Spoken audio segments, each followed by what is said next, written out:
नमस्कार दोस्तों, मैं आपका दोस्त, आपका साथी चंद्रजीत शर्मा। इस समय सबसे ज़्यादा जो इस समय बात चल रही है, सबसे ज़्यादा गॉसिप जिस चीज़ पे हो रही है वो है दिल्ली के एमसीडी चुनाव को लेके। दिल्ली के एमसीडी चुनाव हमने पहले भी अपने काफ़ी जानने वालों को बताया था, कई लोगों ने हमसे इसकी इंक्वायरी की थी। करीब एक हफ्ते पहले ही बता दिया था कि दिल्ली के चुनाव जो हैं अब पोस्टपोन्ड होंगे, और वो हुआ।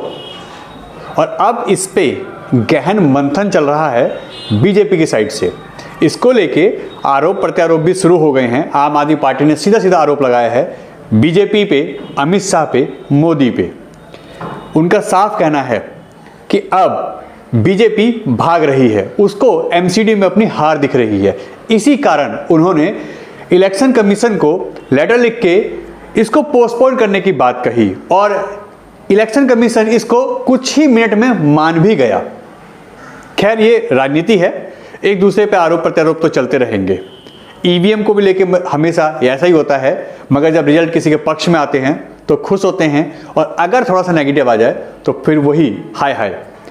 खैर, बात करते हैं एमसीडी चुनाव की।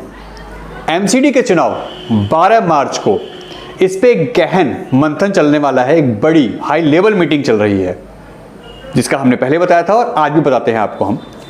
12 मार्च को दिल्ली में एमसीडी को लेके जो मीटिंग होने वाली है, उसमें अमित शाह, जिसको बीजेपी का चाणक्य कहा जाता है, बीजेपी को ग्रोथ करवाने वाले बीजेपी के इस चाणक्य को लोग इसका लोहा मानते हैं, उनकी यहाँ मीटिंग है बीजेपी के सभी यानी तीनों जोनों के मेयर के साथ, दिल्ली प्रदेश अध्यक्ष आदेश गुप्ता जी के साथ, दिल्ली के एलजी के साथ, और दिल्ली के 7 सांसदों के साथ, 8 विधायकों के साथ, और इससे जुड़े हुए जितनी भी चीजें हैं उन सभी के साथ दिल्ली में बहुत बड़ी हाई लेवल मीटिंग होने वाली है 12 मार्च को।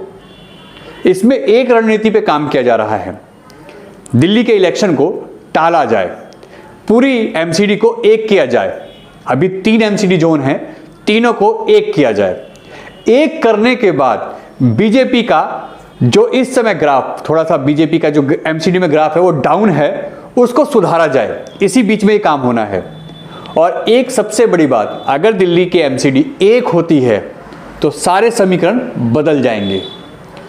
कुछ सीटों में भी चेंज हो सकता है, ऐसा भी हो सकता है, क्योंकि अभी तक तीनों जोन के अलग अलग जो वार्ड होते हैं वो काउंटिंग में आते हैं। तब एक वार्ड के हिसाब से यानी नरेला से स्टार्ट होगा, और जितने भी वार्ड हैं दिल्ली में 272, उन सभी पे नरेला के हिसाब से काउंटिंग शुरू होगी, यानी 1 से लेकर 272 तक, यानी समीकरण बदलेंगे।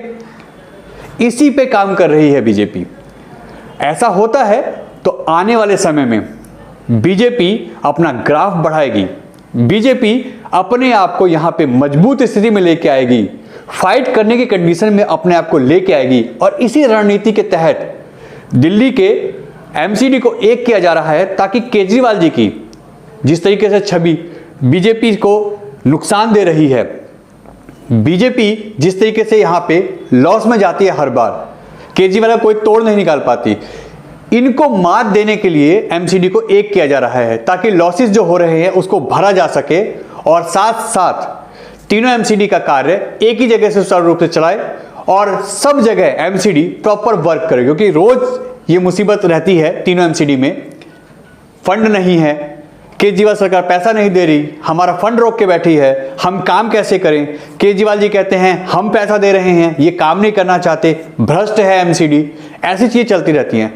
इसी का तोड़ निकालने के लिए 12 तारीख को मीटिंग करी जा रही है, और इस पे आगे की रणनीति यानी बीजेपी को एमसीडी में दोबारा स्थापित करने के लिए भी इस पे मंथन होगा। यह होगा 12 मार्च को।